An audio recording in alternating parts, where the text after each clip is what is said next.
Ahora vamos a leer Juan 14, del 8 al 9. Felipe le dijo, Señor, muéstranos el Padre y nos basta. Jesús le dijo, tanto tiempo hace que estoy con vosotros y no me has conocido, Felipe. El que me ha visto a mí, ha visto al Padre. Como pues dices tú, muéstranos el Padre. Amén.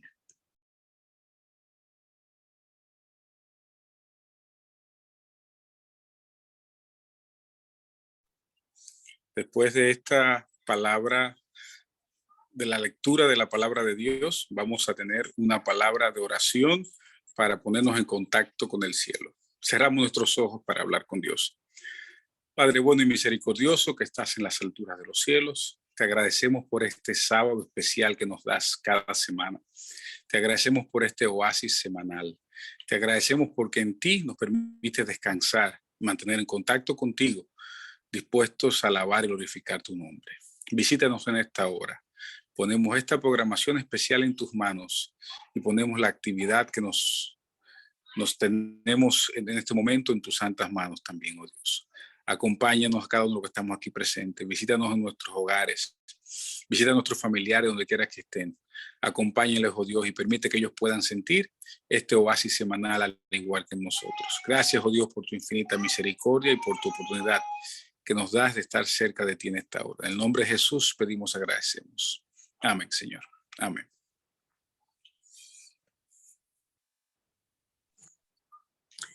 Buenas noches a todos y feliz sábado. En esta noche le damos la bienvenida a todos los que nos acompañan y a los que faltan por llegar. Y para que esta bienvenida sea más grata, vamos a darle una parte especial. Dice así.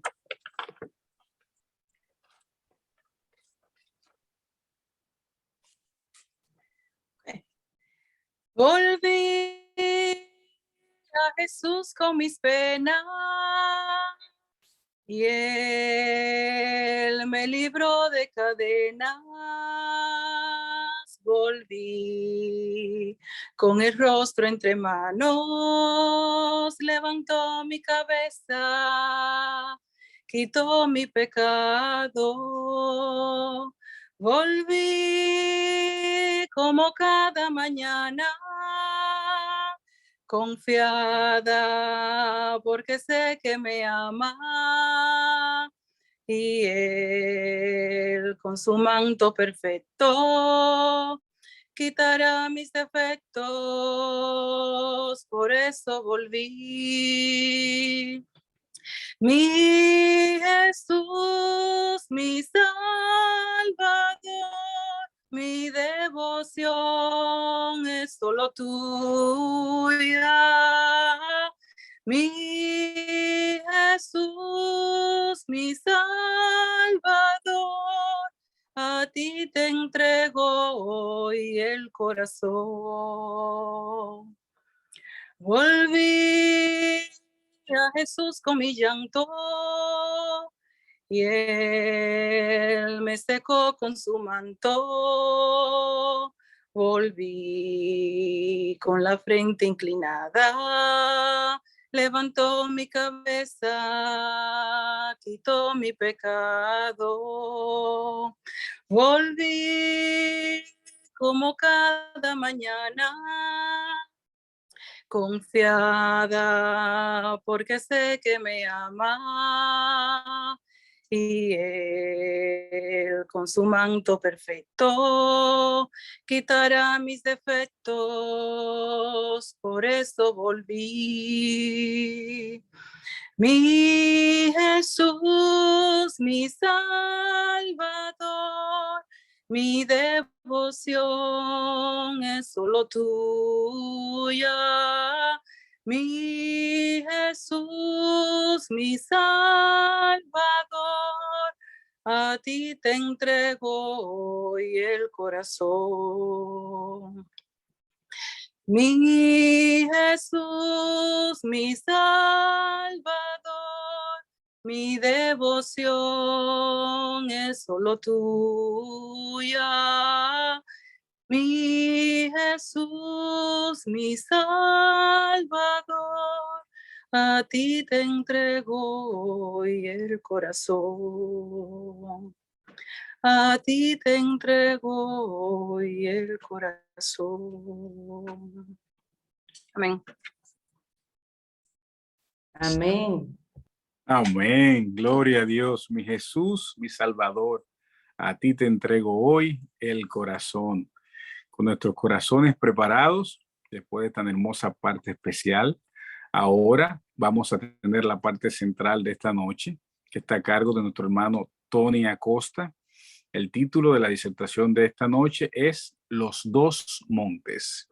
Tony, el tiempo que resta es tuyo. Hola, hola, qué alegría reencontrarnos, como bien llamamos a este día, nuestro oasis en el tiempo semanal. Cada séptimo día de la semana nos detenemos bajo la sombra del Omnipotente, descansamos, tomamos un sorbo del agua de vida que es Cristo Jesús para continuar nuestro peregrinaje hasta entrar al reposo de la patria celestial. Maravilloso. Este día es un día tan especial. Conmemoramos la creación y conmemoramos la liberación.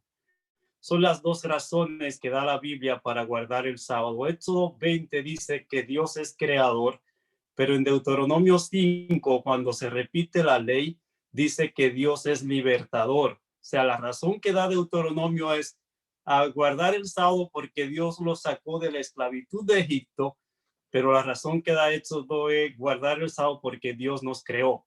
De ahí que en este día conmemoramos ambas cosas, la creación y la liberación de la esclavitud del pecado por medio de Jesús, su preciosa sangre derramada en la cruz, que por la fe aceptamos ese sacrificio, su resurrección, su intercesión y su promesa de venir por nosotros para darnos un mundo mejor.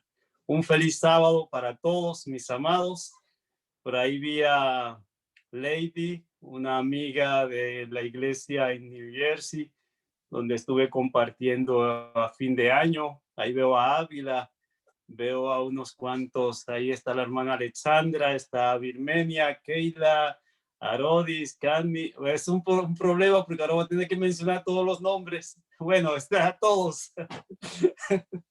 todos mis amigos, hermanos, como yo digo, amigos de siempre y amigos para siempre. Esa es la promesa maravillosa que tenemos en el Señor. Bien, mis amados, ya voy a partir de la oración que se elevó como la oración que yo iba a elevar para introducir la meditación. No será un sermón. Esta va a ser una sociedad de jóvenes donde yo espero que más bien sea un diálogo. Y si no se convierte en un diálogo, un monólogo, pero no sermón, va a ser más bien una especie de estudio. En la medida que he vivido, que he estado estudiando la Biblia de manera muy sistemática y estructurada en los últimos, diría desde el año 91 hasta aquí, han transcurrido que 31 años de estudio serio, sistemático. Anterior a esa época yo estudiaba la Biblia y sí hacía mi año bíblico y estudiaba el espíritu de profecía, pero a partir de ese momento yo decidí que tenía que tener un fundamento sólido, saber lo que creía y por qué lo creía, y también el propósito de vivir de acuerdo a la luz que por su gracia el Señor en su amor y misericordia había hecho brillar sobre mí, sobre mi familia, sobre mi iglesia. Dicho esto, mis amados, si ustedes me preguntan cómo yo bosquejo la Biblia, voy a darles 4 puntos que para mí son relevantes cuando voy a estudiar la Biblia. Primero, o sea, fuera de lo que es la oración, la meditación, voy a hablar es de la Biblia en sí. La división natural de la Biblia no es Antiguo y Nuevo Testamento como se nos ha enseñado de manera tradicional. En mi estudio de la Biblia he encontrado, Ávila, que la división natural de la Biblia es Génesis 1 y 2 y el resto de las escrituras. El capítulo 3 se escribió porque se introdujo el pecado en nuestro mundo. Si nunca hubiese surgido o propagado el virus del pecado en el planeta Tierra, no existiría Génesis 3 hasta Apocalipsis 22.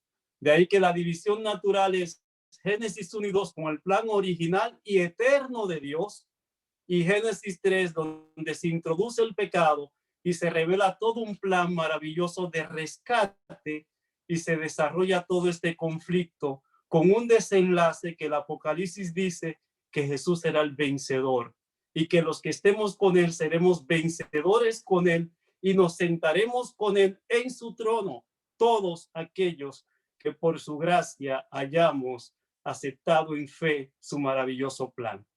Eso es lo primero. Lo primero es la división natural de la Biblia, es Génesis 1 y 2 y el resto de las escrituras. Todo lo otro fue añadido.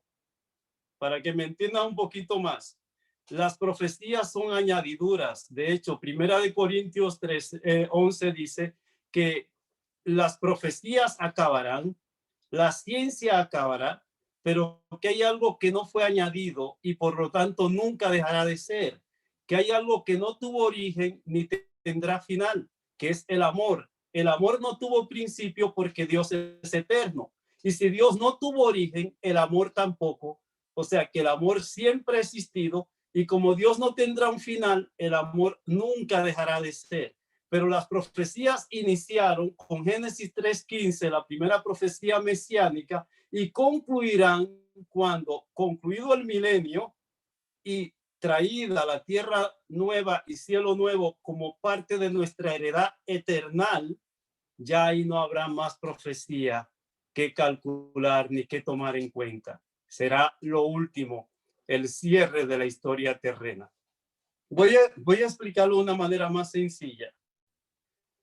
Génesis 1 y 2 no es una coincidencia que los últimos dos capítulos de la Biblia son Apocalipsis 21 y 22. Y el 21 dice, el versículo 1, vi un cielo nuevo y una tierra nueva. O sea, imagínense que tenemos todo el libro llamado Biblia y dos tapas. La primera tapa, Génesis 1 y 2, el plan eterno de Dios, y la tapa para cerrar el libro, Apocalipsis 21 y 22, donde habla de el cielo y la tierra nueva, o sea, el Edén restaurado. Todo lo demás está desde Génesis 3 hasta Apocalipsis 20, donde habla del milenio y el enemigo atado por 1000 años. Otro punto, todo solo dije solo del primer punto, así que yo creo que me va a ir en la introducción, Rodi, el tiempo. Otro punto importantísimo a tomar en cuenta es que el personaje central de la Biblia no es Francisco, el personaje central de la Biblia no es Moisés, el personaje central de la Biblia no es Abraham, el personaje central de la Biblia es Jesús. De hecho, él dijo, escudriñen las escrituras porque es de mí de quien ellas hablan. O sea, todo lo que la Biblia dice, lo dice acerca de Jesús.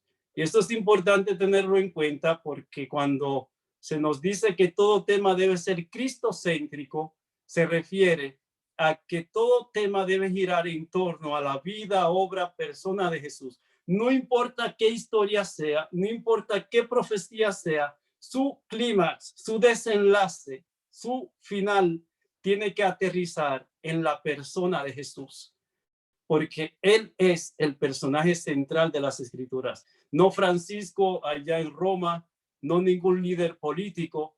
Jesús es el personaje central. Un tercer punto para mí fundamental en cuanto a mi método de estudio de la Biblia es que los dos grandes eventos de la Biblia no son ni la ley dominical ni las plagas. Los dos grandes eventos son en las escrituras llamada la ley y los profetas, desde Génesis hasta Malaquías, el gran evento era la primera venida de Cristo.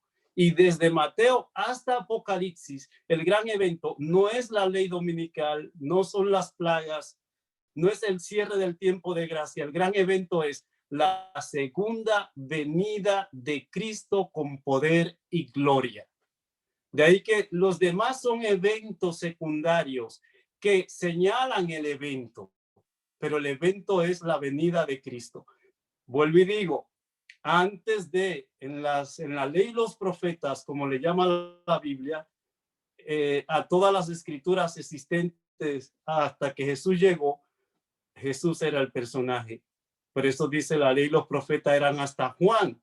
¿Por qué? Juan es quien introduce a Jesús, y al introducir a Jesús, en Jesús se cumple todo lo predicho, todo lo dicho.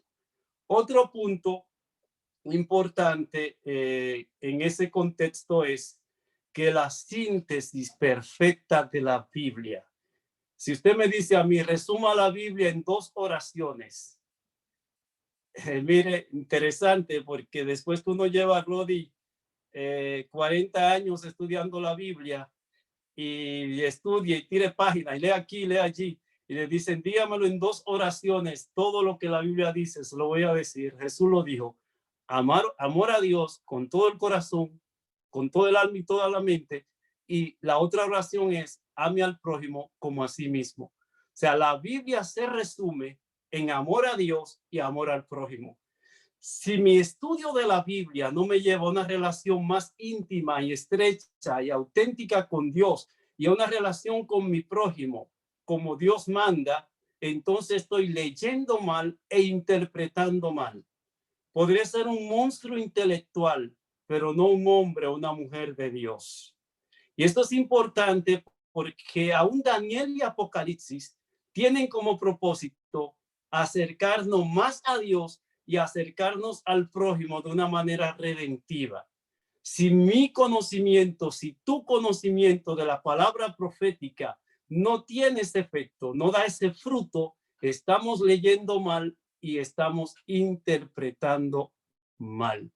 Dicho esto, ahora vamos a hablar de lo que vine a hablar. Yo creo que les ocupé mucho tiempo, ¿no? Pero es que como me invitan poco aquí, Rodi, el día que me invitan hoy hay media vigilia. Aprovechate, no te preocupes. Hoy es sábado, hoy hay media vigilia. Amén, gloria a Dios. Bueno, pues voy a introducir mi tema con esa misma línea de pensamiento que me fascina. Mi esposa ya me dice, oye, yo he escuchado yo conozco tus introducciones. Digo yo, claro, porque te toca estar conmigo en muchas iglesias. Miren, algo interesante es, y por eso le puse por título al diálogo de esta noche o al monólogo de esta noche, porque estoy hablando yo solo, le puse por título Los 2 montes. ¿Por qué? Bueno, lo primero que debo decir es que el alpinismo es una actividad física deportiva que seduce, que llena de pasión a muchos. Yo no sé cuántos gustan de escalar, de ir a la montaña, aunque no seamos profesionales. Mire, yo nací, me crié en un pueblito en Bonao, donde ríos y montañas es lo que hay. Y yo, la montaña más alta que veía, esa quería escalar. Y le decía a mi papá, siendo niño, vamos, llévame allá, esa. Y cuando usted llega a una montaña alta, se lleva la sorpresa de que hay otra más alta a la distancia. Y usted como que llega un momento que dice, en Dominicana la más alta es el Pico Duarte. Una aventura que para muchos es el gran desafío y el reto. ¿Por qué digo esto? Porque la Biblia es un libro lleno de montes. De hecho, montes muy importantes porque fueron escenario de grandes eventos que de alguna manera marcaron lo que es todo el quehacer del plan de Dios en cuanto a escenarios donde Él se reveló. Cuando uno piensa en montes en la Biblia, de hecho, estamos llamados a ser alpinistas espirituales. O sea, todos los montes de la Biblia hay que escalarlos desde el punto de vista espiritual porque en esos montes hay grandes lecciones para nosotros. A ver, menciónenme algunos de los montes famosos de la Biblia. Ayúdeme, que ahora Monte sí abrí Calvario, el Monte Calvario. Calvario. Bueno, dice Rodi, Monte Calvario. Muy bien, Rodi. Lo único que debo aclarar en esta noche es que la palabra Calvario no existe en la Biblia. En la Biblia existe la palabra de la calavera, que traducido es de Gólgota. Gólgota es en hebreo, calavera en griego, y Calvario es una palabra latina. O sea, en esa evolución o en esa traducción pasa del hebreo al griego y al latín. Y latín es Calvario, y tenemos un himno maravilloso que dice: en el monte Calvario había una cruz. Háblenme de otro monte, díganme otro monte famoso. A ver. El Sinaí. Monte Sinaí. Allí donde El de los Dios... olivos. Déjeme decir algo del monte Sinaí, por favor. No, está bien. El monte Sinaí, el libro de Éxodo, hace mucho énfasis en ese monte porque fue un lugar especial cuando Israel peregrinaba después de haber salido de la esclavitud de Egipto. Allí Dios en ese monte se reveló de una manera especial. Allí llamó a Moisés y allí proclamó y dio en 2 tablas de piedra su santa ley. Otro monte. El de los olivos. Sí. El monte de los olivos, un lugar especial, un huerto había allí, un lugar poblado de árboles donde el Señor podía ir y estar en retiro especial en comunión con Dios. Dígame otro monte. Oré era un monte, Tony. Monte Oré, no. La roca, la abierta en Oret, en No. la zona del desierto tenía lugares, planicies con bancos de arena y habían montañas rocosas. De las rocas salió el agua, así que sí estaba en una zona rocosa donde no había solo arena. El monte del diluvio. El monte Arará, Exacto. donde descansó el arca, y que hasta el día de hoy, aunque hay algunas teorías de que sí, que la localizaron, que la encontraron, pero el arca está perdida. Dígame otros montes. Sión. ¿Ah? El monte de Sión.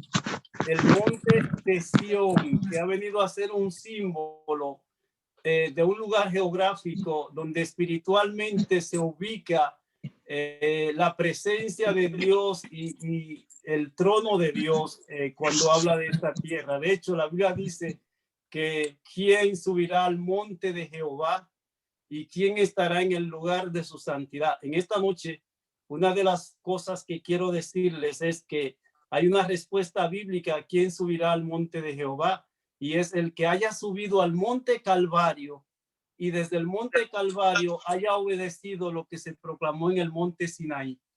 El que haya subido al monte Calvario y obedezca lo que fue proclamado en el monte Sinaí, estará en el monte de Jehová. Cójame la idea, porque estoy dándole algunas pinceladas de lo que será mi sermón mañana en una de las iglesias de aquí de California. Así que síganme. Vamos, estoy haciendo publicidad también. Díganme más montes. El monte donde tentaron a Jesús para que se lanzara. O al subirlo a un pináculo, a un lugar alto para el pináculo, para que se lanzara en actitud de presunción, desafiando o obligando a Dios a que interviniera en su favor, cuando eso no es fe sino presunción. Dígame, hay otros montes. Pero hay montes famosos. Mire, pero déjeme avanzarle entonces. Elías, ¿en qué monte Elías tuvo allí hubo un evento espectacular? Carmelo, la Carmelo. verdadera adoración. El Carmelo. Donde hubo un conflicto entre la falsa y la verdadera adoración, entre el Dios verdadero y los dioses falsos creados por la imaginación humana, y donde era evidente que el Dios de Elías iba a ser el vencedor. Fue el vencedor, el monte Carmelo. Pero hay otro monte muy importante donde sucedió algo que iba a ser un tipo de lo que sucedería en el Monte Calvario. Le estoy dando una pista, en el Gólgota o Monte de la Calavera, un monte en la antigüedad donde algo similar a lo que se hizo en el Monte de la Calavera, el Monte Gólgota o el Sinaí o el Calvario. Donde El Abraham, Monte llevó a su hijo a Perfecto, el Moria, Monte Moria, donde Dios le dijo a Abraham, mira, bueno, Rodi, ¿qué es lo que está pasando con el grupo? No, está respondiendo. El monte, ¿se dan cuenta que la Biblia es un libro lleno de montes y montes importantísimos? De hecho, voy a darle otro dato con relación a los montes. El sermón más famoso predicado por Jesús, que abarca los capítulos 5, 6 y 7 del Evangelio según San Mateo, fue pronunciado en un monte. Por eso se le llama el sermón del monte, el sermón de la montaña, y también tiene el título La ley del nuevo reino, porque es un referente lo que Jesús dijo allí a lo que se proclamó en el monte Sinaí, pero ya aplicado a lo que era la vida nacional del reino de Dios que Jesús vino a promover. Díganme, ¿hay otro monte que se me escapa? Bueno, vamos a quedarnos con esos montes. El de la tentación. ¿Ah? El de la tentación. Ok, ya alguien habló de ese. Ok. Ok, vamos a quedarnos con esos montes. Lo que yo creo que queda claro es que todos estamos llamados a ser alpinistas bíblicos, religiosos, porque los grandes eventos de la Biblia tuvieron como escenario montes. De hecho, si usted me pregunta a mí, ¿cuál es el gran evento del Antiguo Testamento? Puedo decirle que fue la proclamación de la ley en el monte Sinaí.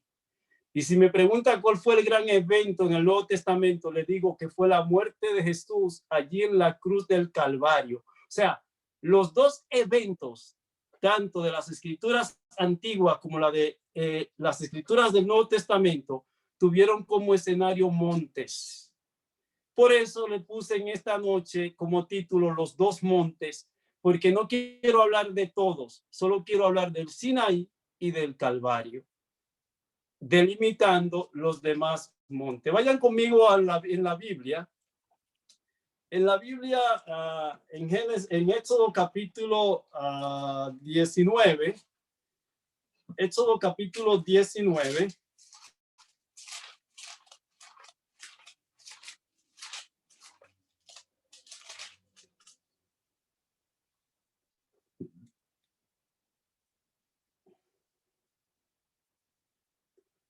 en Éxodo 19, versículo 3, y Moisés subió a Dios y Jehová lo llamó desde el monte diciendo, así dirás a la casa de Jacob y anunciarás a los hijos de Israel. Siguiendo la historia de este relato, ustedes leanlo completo en sus hogares, el versículo 11 dice, y estén preparados para el día tercero, porque al tercer día descenderá a ojos de todo el pueblo sobre el monte de Sinaí, y señalarás término al pueblo en derredor, diciendo, guardaos, no subáis al monte, ni toquéis sus límites, cualquiera que tocare el monte de seguro morirá. Versículo 18. Todo el monte Sinaí humeaba, porque Jehová había descendido sobre él en fuego, y el humo subía como el humo de un horno, y todo el monte se estremecía en gran manera. Versículo 20. Y descendió Jehová sobre el monte Sinaí, sobre la cumbre del monte, y llamó Jehová a Moisés de la cumbre del monte, y Moisés subió. Luego, cuando leemos el capítulo 20 de Éxodo, vemos que ya Moisés está hablando de los 10 mandamientos de la ley de Dios. Quiero decirles, mis amados, que cuando uno habla de los dos montes, y estoy ahora haciendo referencia al monte Sinaí, hay algo que se nos ha hecho muy difícil entenderlo como individuos, entenderlo como familia, como iglesia, y es el hecho de que aunque hay dos montes, hay un orden establecido para entender la dinámica de estos montes de tal manera que no alteremos el orden para que no afectemos el sentido real de la revelación de Dios. Me explico. Cuando uno lee el llamamiento que Dios le hizo a Moisés en Éxodo capítulo 3, capítulo 4, luego estoy haciendo relato de cosas que ustedes conocen. Luego Dios envía a Moisés a Egipto con un mensaje para que él acudiera ante la presencia de Faraón y le dijera: oye, Faraón, Jehová nos envió, según lo que dice Éxodo capítulo 8, capítulo 9, para que dejes ir libre al pueblo para que lo adore, para que le sirva. Es interesante, mis amados, que el orden en el que se dio el Éxodo nos indica a nosotros el orden cómo Dios trabaja en la salvación. Primero, el pueblo estaba esclavo en Egipto. Dios no envió a Moisés con las 2 tablas de la ley a Egipto. ¿Por qué? Eso es importante tomarlo en cuenta porque ellos eran esclavos, estaban bajo la autoridad de un amo duro y cruel, sin libertad para adorar a Dios de acuerdo a los dictados de su conciencia, y Dios no podía mandarle una ley en esclavitud para que la obedecieran porque era aumentar su yugo y su frustración.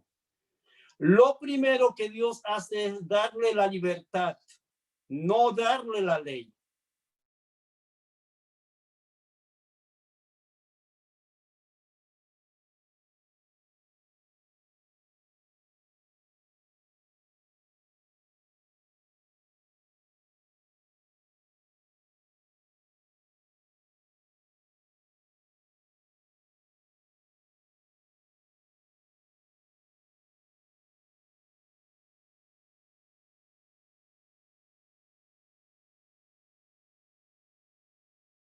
Jesús pueden guardar el santo sábado como él manda.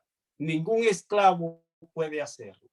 De ahí que cuando Dios da la ley en el Sinaí, ya en el desierto, entrega ya la ley en 2 tablas allí en el monte Sinaí. Esto es importante cuando digo que a la luz de Éxodo Dios entregó la ley en 2 tablas de piedra. Lo primero es, la piedra es el material menos perecedero de los existentes sobre la tierra en esa época para poder escribir algo con la idea de perpetuidad y eternidad. O sea, lo que se escribe en piedra es con el propósito de que no se borre, de que permanezca en el tiempo. Y esto es importante porque cuando uno va al Nuevo Testamento, encuentra que cuando Jesús se agacha a escribir la transgresión de la ley, cuando la mujer adúltera fue traída ante su presencia, según Juan 8, Jesús no escribe en piedra, sino en tierra. Lo que se escribe en tierra se borra, lo que se escribe en piedra no. ¿Qué estaba diciendo Jesús? Que el pecado está condenado a desaparecer, pero la ley es eterna. La transgresión de la ley no se escribe en piedra porque el pecado no es eterno, el sufrimiento no es eterno, la enfermedad no es eterna, nada malo es eterno. Eterno solamente es lo bueno, y lo bueno es Dios y su ley. Ahora usted dirá, pero ¿y cómo puede el hermano Tony decir que lo bueno es Dios y su ley? Por una razón. La función primaria de la ley, y escuchen esto en esta noche, no es señalarnos el pecado. Como iglesia hemos enseñado muchas veces, no, es que la ley nos señala el pecado. No, la ley me señala el amor de Dios. La ley me señala el carácter de Dios, no el pecado. Ahora, por contraste, cuando yo veo la ley de Dios, que Él es amor, y una ley que se mueve en 2 direcciones, amor a Dios y amor al prójimo, cuando en mí hay egoísmo y miro al carácter de Dios revelado en su ley, me doy cuenta que estoy en pecado porque estoy actuando con mi prójimo de manera egoísta. Cuando yo no estoy conectado con Dios como Él manda, rindiéndole a Él la adoración, la honra y la gloria que le pertenece, me doy cuenta que estoy en pecado porque he perdido la conexión vital con Él, el único que merece ser adorado. pero la ley es una ley de amor. De hecho, los dos montes son una revelación del amor de Dios. La ley del Sinaí se resume en dos: amor a Dios y amor al prójimo. Y el monte Calvario es la manifestación maravillosa de Dios cuando dice: de tal manera amó Dios al mundo que dio a su Hijo unigénito para que todo aquel que en él cree no se pierda, mas tenga vida eterna. Está diciendo que tanto el Sinaí como el Calvario son una manifestación del amor supremo de Dios por la humanidad. Ambos montes, no uno. ¿Para dónde está el problema con relación a estos dos montes y el judaísmo y el cristianismo? En el judaísmo, el problema está que ellos en la letra, aunque desobedientes al fin, aceptaron el monte Sinaí, pero rechazaron el evento del monte Calvario. ¿Qué ha pasado con el mundo protestante, religioso, cristiano? Aceptaron el evento del monte Calvario, pero rechazaron lo que se proclamó en el monte Sinaí. De ahí que la división entre el judaísmo y el cristianismo es la división de dos montes, donde hay dos tipos de alpinistas que cada uno tiene como preferencia un monte, cada uno sube a él, y los judíos se suben al monte Sinaí y los protestantes se suben al monte Calvario, y cada uno se mira a la distancia, los judíos diciéndole a esto: estamos en el monte sagrado, y los de este lado diciéndole a los judíos: no, el monte sagrado es este. Los judíos diciéndole: no, es que lo que pasó ahí, eso no fue verdadero. Y los de este lado diciendo: no, lo que pasó allá fue clavado en la cruz. Interesante que el conflicto se da entre judíos y cristianos por dos montes mal interpretados. Y esa mala interpretación de los eventos que tuvieron lugar en los dos montes no es algo que se haya superado. Es algo que hasta el día de hoy permanece. Es interesante, y estoy solo dando datos. Ustedes, si el que quiere tomar apuntes, que tome Juan 8, que tome Mateo 22, 35 al 40, donde Jesús dice que hay un mandamiento que es amar a Dios sobre todas las cosas, al prójimo como a nosotros mismos, y luego concluye diciendo: de estos dos depende toda la ley y los profetas. O sea, él no está diciendo de estos dos dependen los 10 mandamientos. La palabra ley y profeta en la Biblia no se refiere a los 10 mandamientos. La palabra ley se refiere a la Torá, el Pentateuco, los 5 primeros libros de la Biblia escritos por Moisés. Ahora, dentro de la Torá, del Pentateuco, está el Decálogo o la ley de Dios escrita no por Moisés. La única porción de la Biblia que Dios no delegó en Moisés del Pentateuco fueron los 10 mandamientos. Dios con su propio dedo, según dice Éxodo 31:18, escribió sobre la superficie rocosa su santa ley. Dios tampoco delegó el evento del Calvario en un ángel ni en un ser humano. O sea, los dos montes tuvieron eventos en los que Dios fue el protagonista. Ni delegó para la ley, ni delegó para el pago del transgresor de la ley. O sea, tanto para la ley, él descendió y lo hizo él, y para salvar al violador de la ley, también descendió y lo hizo él. O sea, la obra de la salvación no hay intervención humana. En la obra de la salvación solamente está la intervención divina. Y esto es importante porque cuando dice Daniel 2, hablando del reino, que hubo una piedra no cortada con mano, se está refiriendo a que no hubo intervención humana en la roca que es Cristo, que vino para herir a los reinos de este mundo, y Dios entonces inaugurar un reino eterno donde Jesús es el gran Señor y Rey.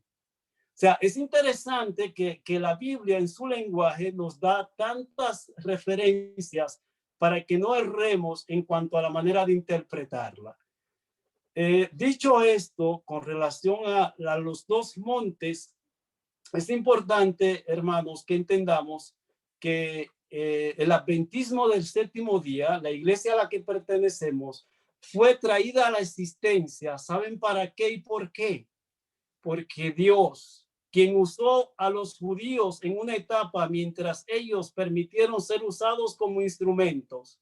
Luego usó a los protestantes y a los reformadores como instrumentos y canales para lo que se perdió durante los años de la supremacía papal, cuando la Biblia fue quitada de la humanidad. Entonces, ya concluida la labor de los judíos y hecho el trabajo por los protestantes, había algo inconcluso.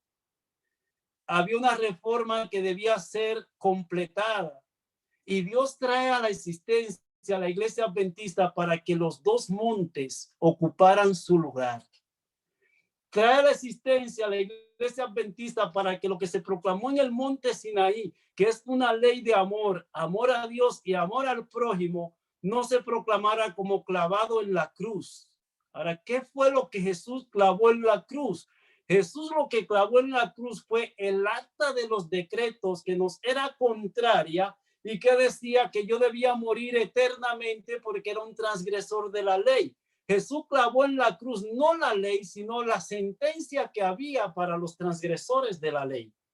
Ahora, cuando Jesús, al morir en la cruz en tu lugar y en mi lugar, cancelando esa deuda para aquel que en fe acepte su sacrificio, entonces, cuando acepta el sacrificio de Jesús, no baja de esa experiencia diciendo, la ley no hay que obedecerla. Todo lo contrario, dice, la ley hay que obedecerla. Vamos a un texto donde lo confirma. Vamos a San Juan capítulo 8. San Juan capítulo 8.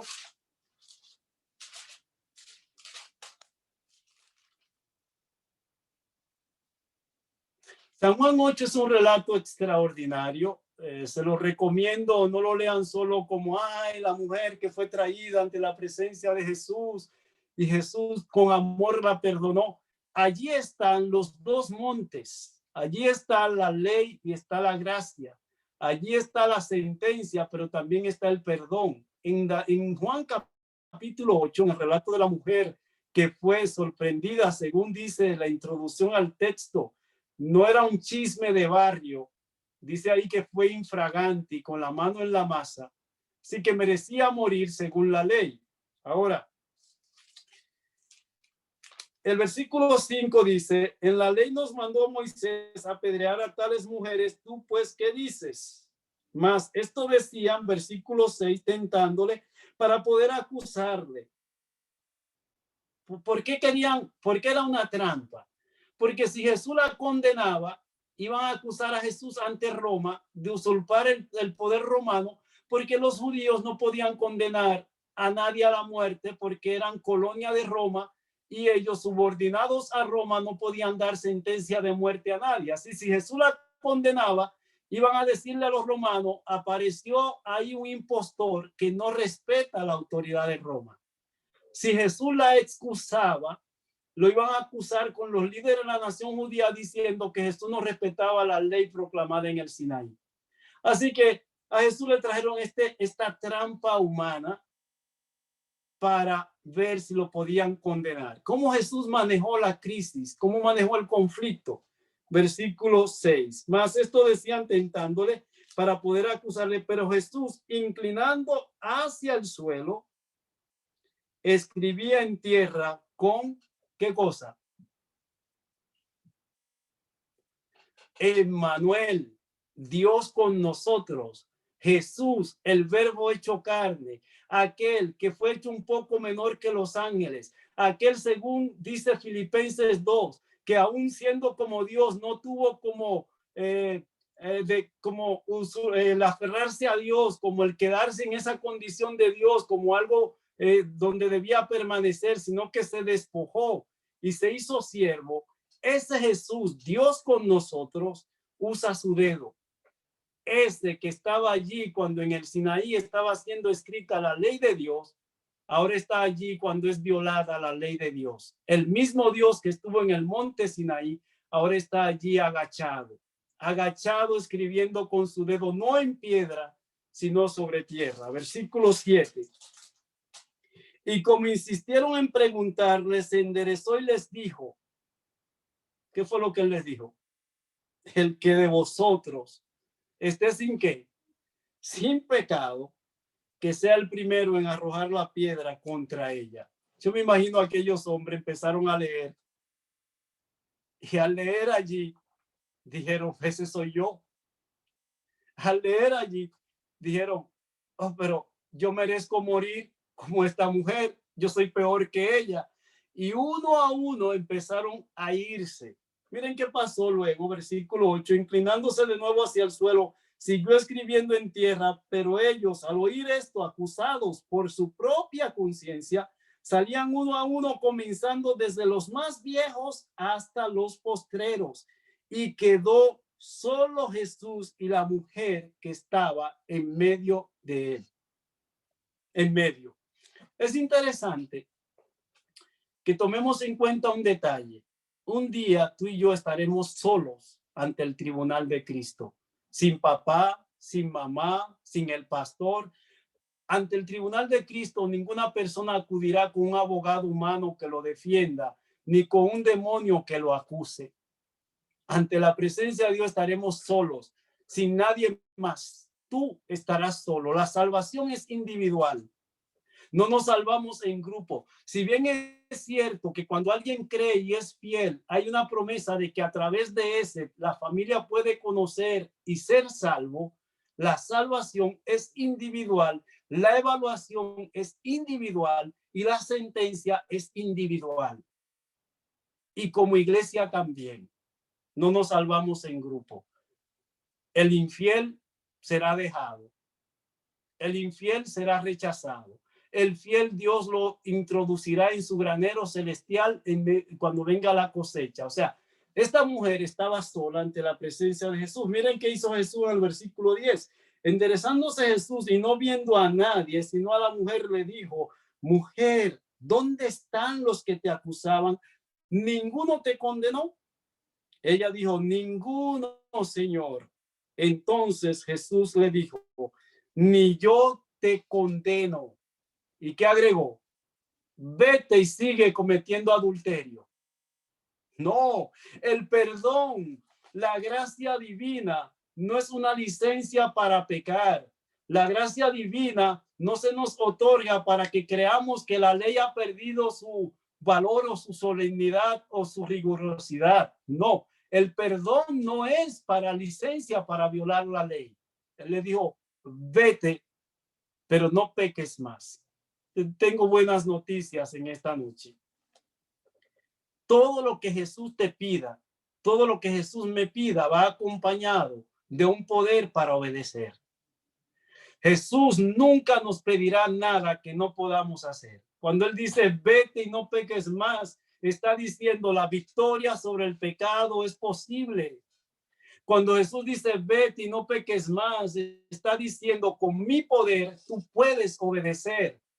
Cuando Jesús dice, vete y no peques más, te está diciendo, tú tienes la oportunidad de un antes y un después. Te estoy entregando una nueva página para que escribas en ella un capítulo donde yo sea honrado y glorificado y donde pueda decir de ti, este es mi hijo, esta es mi hija amada, en quien yo tengo contentamiento. De ahí que cuando Jesús perdona, cuando Jesús liberta, entonces nos señala la ley. Recuerden que no mandó a Moisés a Egipto con las tablas de la ley, sino que cuando él cuando liberó al pueblo de la esclavitud, entonces le entregó la ley, porque la ley es para los libres. El obedecer es para los libres. Los esclavos, aunque quieran, no pueden hacerlo. De hecho, Romanos 7 y 8, y ese es otro tema, resuelve ese dilema. Romanos 7 dice que mientras vive el marido aquel, no estamos en libertad de casarnos con el otro. Lo que está diciendo es que yo no puedo estar casado con Satanás, el enemigo, viviendo en la carne y pretender que voy a tener una vida espiritual. El capítulo 8 dice, ahora pues ninguna condenación hay para los que están en Cristo Jesús, que no andan conforme a la carne, sino conforme al Espíritu. No voy a terminar esta noche sin hacer un breve ensayo y lo voy a dejar de tarea Ávila, Rodi, Alexandra y todos los demás, Virmenia, Keila, Lady, los que me escuchan. Déjame ver, que no sé ahora mismo quiénes son los que están ahí, si estoy hablando solo. Oh, no, ahí está Shannon, Néstor, Lady, Keila, Jeremías, iPhone, Eri, Alonso, Ávila. Bueno, ahí estamos todos. Miren, voy a decir algo más. Lo más serio lo voy a decir ahora. Olviden todo lo que yo he dicho, que voy a decir ahora lo más serio. Nosotros como iglesia también tuvimos un conflicto serio en 1888, un conflicto que se dio y que pudo haberse evitado porque los dos montes no fueron colocados en su contexto. Me explico. El Congreso de 1888, histórico, el más relevante que la iglesia ha tenido y el más inolvidable, fue un problema donde la ley y la justificación por la fe fueron colocadas como temas antagónicos cuando eran temas complementarios. El problema de 1888 fue que se quiso dividir el monte Sinaí del monte Calvario y colocarlo en un contexto equivocado. El monte Sinaí sigue teniendo la vigencia que siempre ha tenido lo que allí fue proclamado, porque el salmista dice en el Salmo 119, versículo 142, tu justicia es justicia eterna y tu ley es la verdad. Allí habla de una ley que es justa y que fue promulgada por un Dios que es amor. Ahora, en 1888, ese conflicto entre la ley y la gracia, la justificación por la fe y la obediencia, creó una división en la iglesia. Y esa división pudo haberse evitado, vuelvo y digo, porque no eran dos temas antibíblicos. El tema de la ley es bíblico y el tema de la justificación por la fe es bíblico. El problema es que los seres humanos pocas veces somos equilibrados y nosotros no somos la excepción. Nosotros no somos equilibrados. Yo no soy equilibrado. Naturalmente yo soy desequilibrado, polarizado. La tendencia nuestra es o me voy al monte Sinaí o me voy al monte Calvario. Eso es judaísmo y cristianismo protestante. Ahora, el adventismo está llamado a entender los eventos de ambos montes. Y el adventismo sube al monte Calvario y acepta el sacrificio de Jesús y desciende con gozo para obedecer la ley, no por su poder, sino por el poder que Dios da. Cuando esto sucede, hay una armonía perfecta entre los dos montes.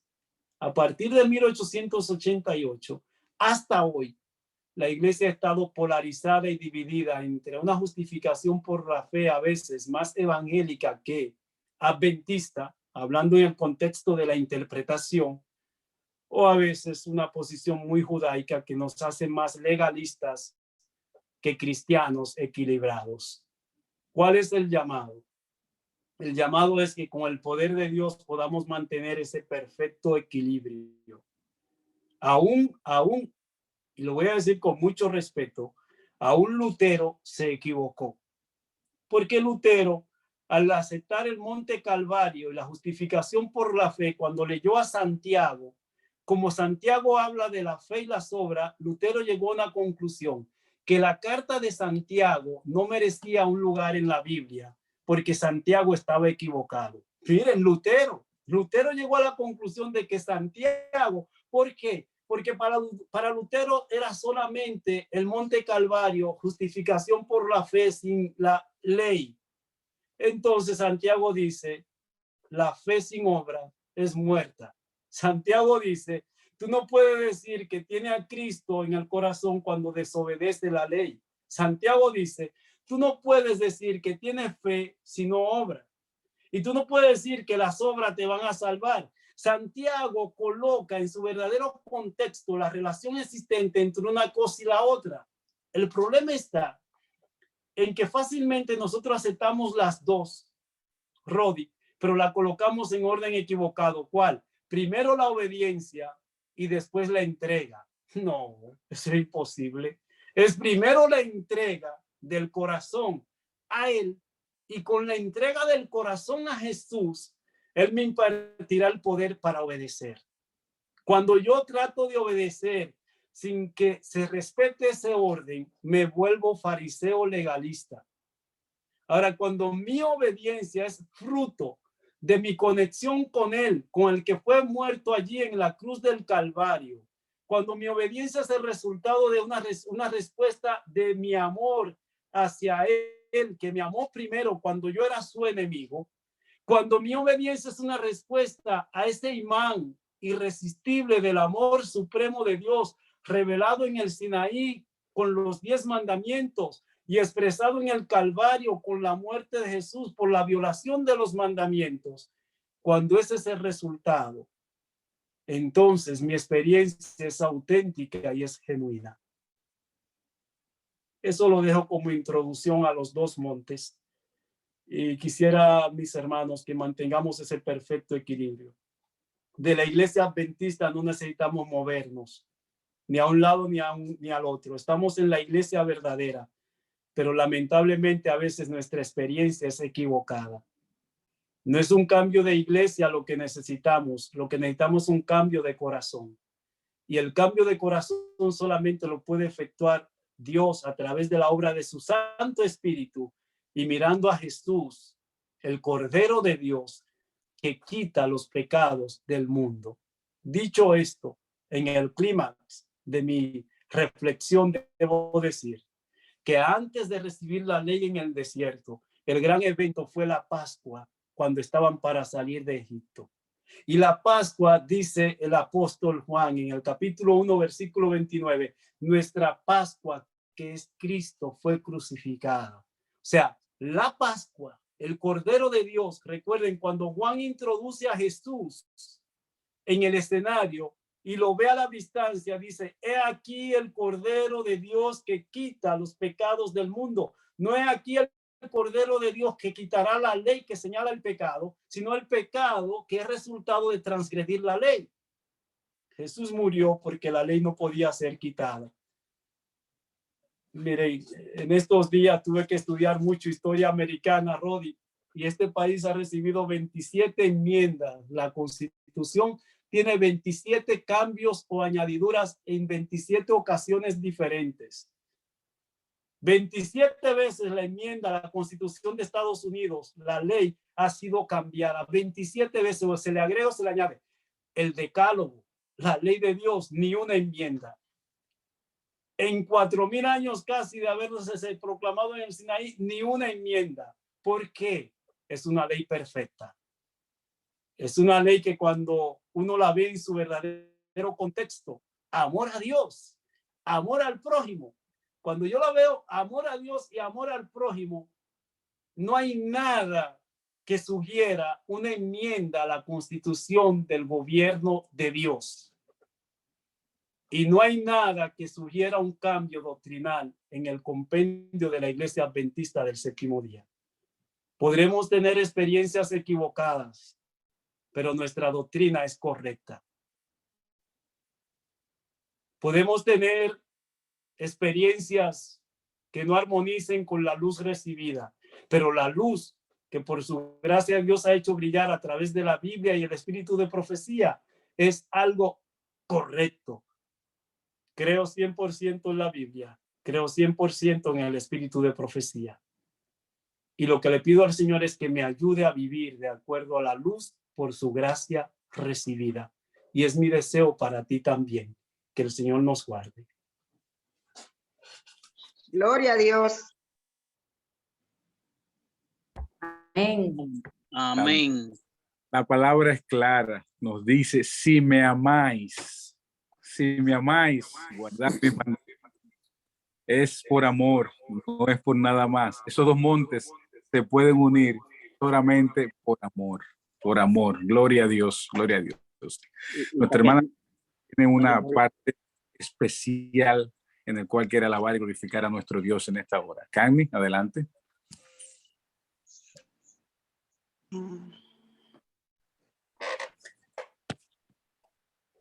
Era el himno que es para terminar el tema. Yo se lo voy a cantar en el Monte Calvario. Gracias, Candy. Ok. Si es carne, yo pago mi entrada. Está bien. Ok. En el monte Calvario estaba una cruz, emblema de afrenta y dolor. Y yo amo esa cruz, donde murió mi Jesús, por salvar al más vil pecador.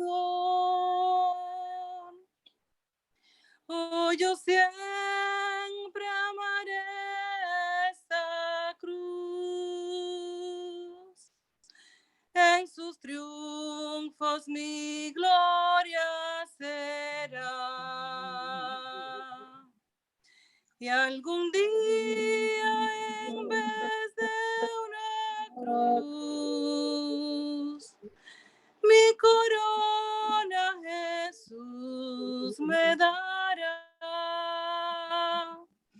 Y aunque el mundo desprecie la cruz de Jesús, para mí tiene suma atracción, pues en ella llevo el Cordero de Dios, de mi alma la condenación. Oh, yo siempre amaré esa cruz. En sus triunfos mi gloria será. Y algún día en vez de una cruz, mi corona Jesús me dará. Yo seré siempre fiel a la cruz de Jesús, su oprobio con él llevaré. Y algún día feliz, con los santos en luz, para siempre su gloria veré. Oh, yo siempre amaré esa cruz. En sus triunfos mi gloria será. Y algún día en vez de una cruz, mi corona Jesús me dará. Amén. Amén. Gloria a Dios. Amén, carne, muy bonito. Amén. Amén. Amén. Y algún día, en vez de una cruz, mi corona Jesús me dará. Que Dios bendiga este pensamiento que es el que tenemos que tener cada uno de nosotros, que nos encamina a unir esos dos montes, el Sinaí y el Calvario. Hermano Tony, si nos despides en oración, por favor.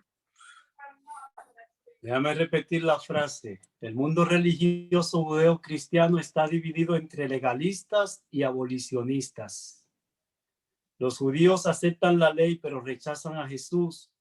Y los protestantes aceptan a Jesús, pero rechazan la ley. Hay un tercer sector minoritario que acepta tanto a Jesús como la vigencia de su ley. Y esa es la razón de la existencia de la Iglesia Adventista del Séptimo Día. Antes de orar, escucha esto bien. ¿Quién subirá al monte de Jehová? El que haya subido al monte Calvario y aceptado vivir de acuerdo con la ley de amor proclamada en el monte Sinaí. Oremos. Gloria a Dios. Excelso Dios y Padre, no tenemos palabras con que expresar nuestra gratitud a ti por tu amor, tu bondad, tu misericordia. A pesar de ser nosotros pecadores, tú has descendido, dejaste tu trono para venir a nuestro mundo, ser uno con nosotros. Gracias porque en tu humanidad pudiste condenar el pecado en la carne. En tu humanidad pudiste vivir de acuerdo a la ley que tú mismo proclamaste. Gracias, Señor, porque nos has dado la libertad de la esclavitud del pecado. Y después de habernos dado la libertad, nos has dicho, como le dijiste a aquella mujer, ahora vete y no peques más. Vete y procura vivir en santidad para mi honra y mi gloria, dijiste tú cuando perdonaste a aquella mujer. El mismo llamado es para nosotros. Al perdonarnos, tú dices, vete, Tony, pero no peques más. Vete, Rodi, yo te perdono, dice el Señor, pero no peques más. Vete, Alexandra, pero no peques más. Vete, Arodis, pero no peques más. Vete, Candy, pero no peques más. A cada uno el Señor nos dice, te perdono, y nos imparte el poder para obedecer. Gracias porque nos has hecho parte de tu iglesia visible sobre esta tierra, de tu iglesia militante. Sabemos que hay trigo y cizaña y lo habrá hasta el final en el seno de tu iglesia. Ayúdanos a hacer trigo para el granero celestial. Ayúdanos, Padre, en medio de cualquier situación irregular que podamos ver dentro de tu pueblo, procurar andar en santidad. Que podamos ser un testimonio vivo, como le escribió Pablo a Timoteo, sed ejemplo de los creyentes. Como Zacarías y Elizabeth, que aunque era un sacerdote en sus días, en medio de un ministerio corrompido como estaba el sacerdocio cuando Jesús vino, sin embargo, Zacarías era un líder, un dirigente de la iglesia, que Lucas nos dejó el testimonio de que él y su esposa eran justos e irreprensibles delante de Dios. Oh Padre, ayúdanos que dentro de tu iglesia, la que tú has levantado sobre esta tierra como la última iglesia, nosotros podamos vivir para tu honra y tu gloria. Podamos vivir de acuerdo a la luz que por tu gracia has hecho brillar sobre nosotros. Gracias por la Biblia. Gracias por el espíritu de profecía. Ayúdanos, Señor, a que esa luz pueda ser en nosotros carne, que podamos nosotros vivir haciendo de la ley, que es amor a ti, amor al prójimo, el resumen perfecto de nuestro conocimiento de tu palabra. Tú conoces nuestras necesidades, Padre, la necesidad de cada persona que en esta noche está aquí en este grupo, en medio de la realidad que nos ha tocado vivir. Tú conoces las circunstancias que nos rodean, conoces nuestras flaquezas, nuestras debilidades, conoces nuestras luchas y conoces el anhelo y el deseo que tenemos de agradarte. Ayúdanos, Señor, a rendir la voluntad a ti, a entregarla de tal manera que seas tú quien pongas en nosotros el querer como el hacer por tu buena voluntad. Gracias por este refrigerio espiritual que es tu santo día. Ayúdanos a estar las horas de este día en íntima comunión contigo, disfrutar del compañerismo de nuestros hermanos, amigos, de la familia en este tu día. Nuestro mayor anhelo, y de hecho esta semana estudiamos el reposo que representa estar en Cristo. Queremos estar en los brazos del Señor, y cuando el mundo no sea más, lo que queremos es un lugar contigo en la patria celestial, y luego cuando descienda la santa ciudad, que tú traigas tu reino, la tierra nueva y el cielo nuevo, podamos habitarla por la eternidad. Gracias por todo lo que has hecho por nosotros, por lo que estás haciendo en nosotros y por lo que tú deseas hacer a través de nosotros, que podamos ser tus instrumentos para tu honra y tu gloria. Te lo pedimos todo por los méritos sagrados de nuestro amado Salvador e intercesor, Cristo Jesús. A Él sea la honra y la gloria. En su nombre te lo pedimos. Amén. Fue un placer, amada familia. Un feliz sábado. A descansar y a reposar. Amén, amén. Siempre a las órdenes. Saben que yo en este grupo no soy invitado. Si me invitan es una ofensa. Yo soy del grupo. Pero no, los compromisos no siempre nos permiten estar ahí. Néstor.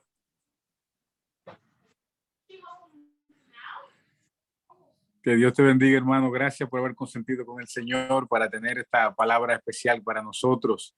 Les recordamos a todos que mañana, desde las 9:30 de la mañana, empezamos nuestra escuela sabática y culto divino. Mañana, nuestro hermano Charlie Almanzar estará con nosotros en la parte central. Tendremos una programación súper interesante. Y en la tarde, 5:45, tenemos una charla súper especial que vamos a compartir con nosotros nuestra hermana Virmenia Muñoz. Así que atentos todos y nos vemos mañana a partir de las 9:30 de la mañana. Que Dios les bendiga, que tengan un feliz sábado y nos mantenemos comunicados. Un gran abrazo. Bye bye. Eso va a estar bueno mañana, Virmenia. Ay, qué sorpresa. Eso va a estar bueno de verdad. Amén, amén. Y la prédica con Charlie, no se la pierdan, que eso es poderoso.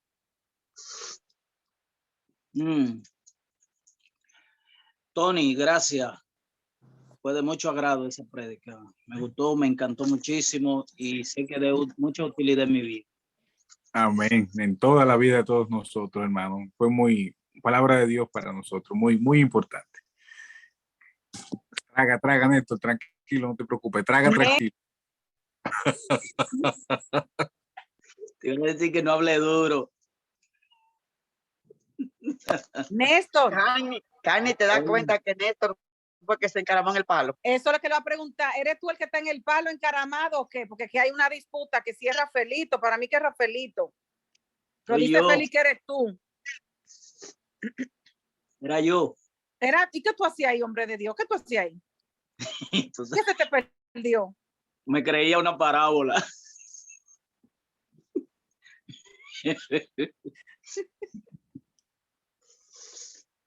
A mí se me pareció más Rafaelito, güey.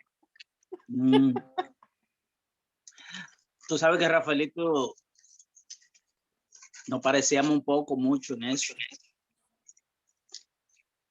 Yo andaba así, era muy chiquito antes y eso, y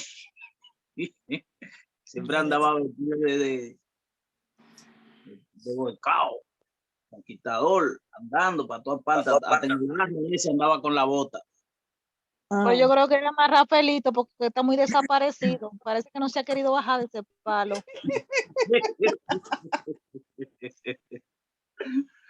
Ay, caramba. Hasta el pobre de Jeremías se lo querían achacar también. Virmenia, entonces con lápiz y papel mañana.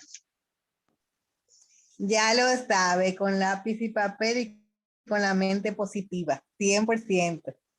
Ok. Y vacunado. No te preocupes, yo no voy a pedir certificación de vacunación a la entrada. Ok. Esa es la ventaja del Zoom.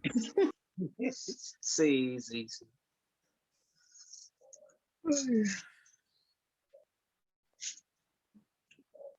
Esto, a que tú no me dices, Cani, ¿qué es esto? Que creo que, no, a ti no te gusta mucho esto, pero ¿tú sabes qué es esto?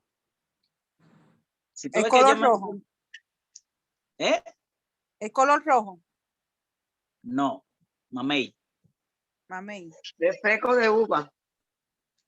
Ay, no, eso es morado. Lechosa.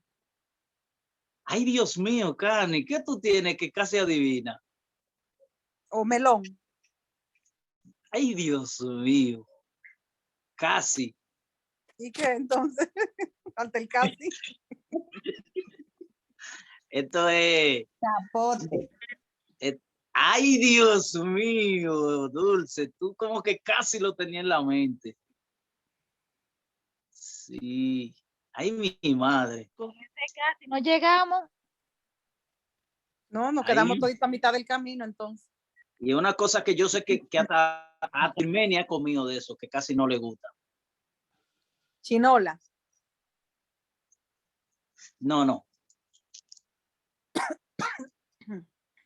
Guanábana. Ay, mi madre, Rodi, qué lejos te Patate, fuiste. Rodi, porque es anaranjado. No, pero Sí. he visto, no, que le llaman mamón, son como de color naranja. Son más chiquitos que la guanábana. Me Ah, nombre, Un refresco que Eso va a sí. comprar por nada, hombre. No. Refresco de merengue, ya. Ay, mi madre. Adivinaste en el color nada más, pero no es. Chinola. No. No, Rodi, sal de esa tinola, ya la han dicho 3 veces. Pero es que anaranjado, o lechosa, Haciendo- o melón. Mi gente, un Es abrazo, color nos mamón. vemos, cuídense. Bye, Estoy dando- Feli. por la Espérate, mañana. Dulce, espérate. Ahí voy a decirlo, voy a tener que decirlo, porque ya que Cani se le olvidó, pero yo sé que ella la comió y Virmenia también la comió, aunque a Virmenia no le gusta mucho. Esto es un batido de zanahoria. Ahora bien, le voy a explicar cómo yo hago mi batido de zanahoria. Mi batido de zanahoria, yo primero paso la zanahoria por la máquina, me da el líquido, me da el jugo, lo pongo harto. Entonces la comida que cae por otro lado, yo la cojo, la pongo a hervir. Entonces blanditica, yo vuelvo y le echo el jugo y la licuo en una licuadora para no perder la comida. Y le echo un puntito de canela y ya, y su azúcar o miel.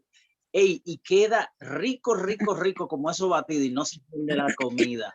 Queda como esos batidos de caja, pero rico. Y no se siente de que borona, porque al hervirlo queda blanditico y la licuadora lo muele y queda finitico todo. Muy rico. Que te aproveche. Así es como Virmenia lo hace.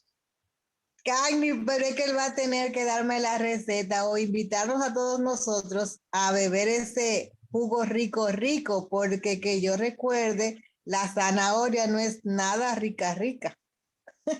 Si es jugo Que rico, no- rico, que lo haga de granadillo o de lechosa o de otra zapote. cosa. Zapote también el puede jugo ser. el jugo de granadillo sí es rico. Ya tú sabes, Néstor, la convocación debe estar junto con la invitación a la degustación. Esta Vamos a tarde tener le que voy hacer a hacer el cuento de esta tarde. Yo digo que la foto, que es Jeremías, que esto, y yo voy a manejar y miro la foto, no distingo qué es lo que estoy viendo. Y después me paro y me pongo los lentes. Y cuando me paro y veo la foto, me dio un ataque de risa que tuve que hacer un rato al lado de la carretera para.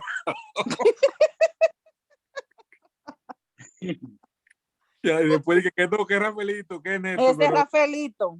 son ocurrentes con esa foto. Son terribles ustedes, son terribles. Ay. No, somos los angelitos. Principalmente Sí. yo. Pero me hicieron que me doliera el estómago de reírme y me tuve que parar como 10 minutos a reírme al lado de la carretera. Virginia, tú sabes que a veces antes, cuando terminaba la programación por Zoom, bueno, nos quedábamos Rodi y yo para limpiar el Zoom y cerrarlo. Y, Ajá. Me pone todo en orden. No, nos quedaban Rafaelito quedó de Mira, acompañarnos y nos dejó botada. Virginia, nos No ve que quedábamos se quedó hablando. encaramado en ese palo, no tenía cómo bajarse de ahí, Keila. Es que no ha bajado y eso que le cogió el sábado, problema de él. Virginia, oye, por favor, oye, nos quedábamos hablando, Rodi y yo, y nos daban hasta la 1, y después aparecía Rafaelito, aparecía el otro. y el Zoom volvía a llegar.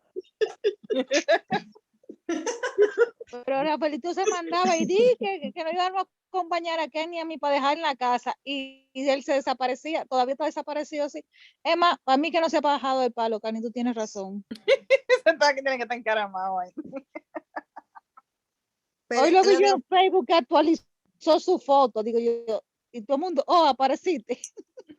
¿Y qué foto era que él tenía? Que yo vi que todo el mundo estaba por mí, que era siempre una foto en la farmacia. Él tenía. No, esa la puso ahora, yo no sé cuál era la que tenía antes. No, pero ya él se activó en el chat, se activó. Él lo dijo mientras el celular le dé la oportunidad. Porque cuando le da la chiripiolca, olvídate ya. Es que él no borra nada. Pero ese, y la memoria se le almacena. El celular que Arodi le trajo es a prueba de golpe, a prueba de agua, a prueba de todo eso. Sí, pero si no borra, memoria llena, se pone lentísimo. Tiene que borrar, sí. Néstor, con relación a tu reunión,